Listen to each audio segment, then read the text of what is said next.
Hello and welcome to Nativity in White, episode 3. Tonight, I would like to share with you one of my favorite albums ever. This one is The Beatles, also known as White Album, which is the ninth studio album by this English rock group, The Beatles.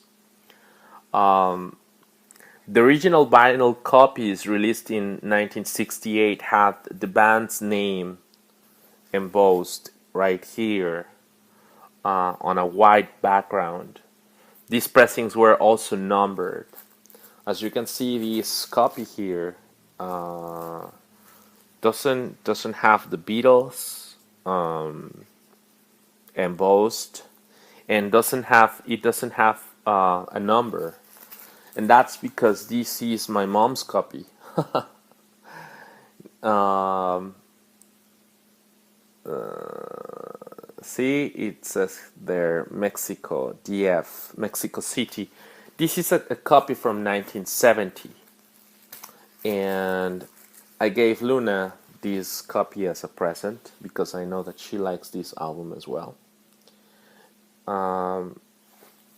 Well, basic things that you need to know is that this album was released in the United Kingdom in November the 22nd of 1968, and only 3 days later in the US, November the 25th.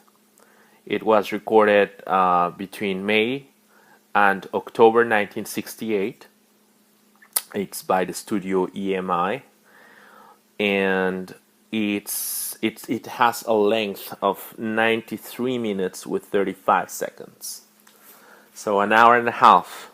The producer of this legendary album is George Martin, and the label is Apple. Well, this is a big double album with tons of good stuff. Like, all of this is just fucking genius. I love all of the songs. Probably, well, yeah, Obladi Oblada is, I really don't care too much for that one. Nor, where is it? Don't Pass Me By. Obladi Oblada was written by Mr. Paul McCartney. I thought it had been written by by Ringo, because I usually don't like Ringo songs. But yeah, for example, Don't Pass Me By was written by Ringo. Bad Ringo. It's really great. It's taken me a month to really study all of these songs and find out why they were written and who wrote them. Because even if in the credits you have like McCartney, Lennon, McCartney, etc. Especially in this album, there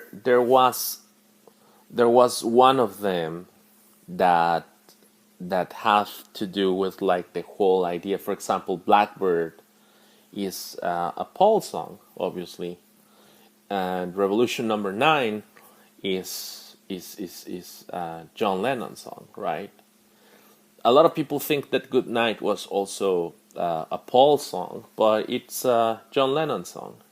So it's very cool that from Revolution 9 he goes to something like Good Night, because it's kind of like what they say about like how they compare Lennon to Wagner, for example, that he can be chaotic and then he can be very gentle and sweet. I had the best time studying this album. For example, Everybody's Got Something to Hide Except Me and My Monkey is about John Lennon talking about how everyone around him and Yoko were becoming paranoid and crazy and how they were careless about it, and they were so in love and they didn't care about it, and I found out that actually John used to call Yoko his monkey. So that's kind of funny. Anyway, so I would like to take the chance to invite you to follow Nativity in White, which is our Twitter page.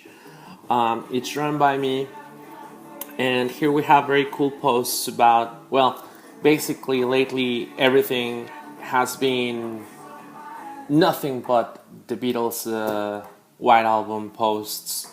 It's really cool. The last posts I made were individual posts about their different songs. So the last song in the album is Good Night. So if you go to the post, you can click here on some information that I found online, mainly from song facts, and then out of this information, I post a picture that has something to do with this. For example, in this case, Good Night. There's a picture of Ringo, because he is the only one appearing in that song, and he's the voice he's singing.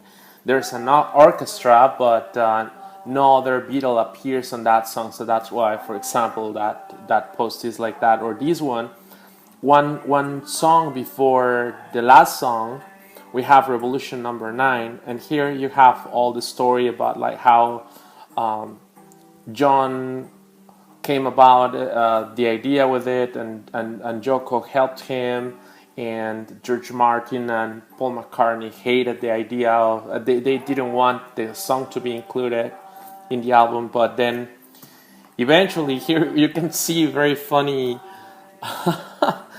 in the pictures. There's a reference in one of the Simpsons episodes where Barney is playing John Lennon, and they go number 8, and then Barney burps, and so here supposedly you have the the Beatles doing that, and then a reference by the Simpsons, and then, for example, here we have Marilyn Manson, who in the Get Your Gun single, he made some sort of like cover, and this picture has to do with the fact that if you play Revolution Number 9 backwards, you can hear somebody say "Turn me on, that man," and that fueled rumors that Paul McCartney in fact was dead, and now the person who was there in the Beatles was an actor or some sort of replacement, and so on, right? You can, if you have any favorite, you can look for your favorite one, and if you don't know the album, and this could be a nice way to explore it. I think Blackbird, for example, is a song that just played, and right now we have Piggies with the whole Charles Manson thing about death to the pigs and stuff. Anyways, it's been a pleasure to talk to you and to share with you my passion for this album. I hope you give it a chance if you haven't yet, and if you have, it's time to visit and to enjoy again. I hope you enjoyed it. Thank you very much, and good night.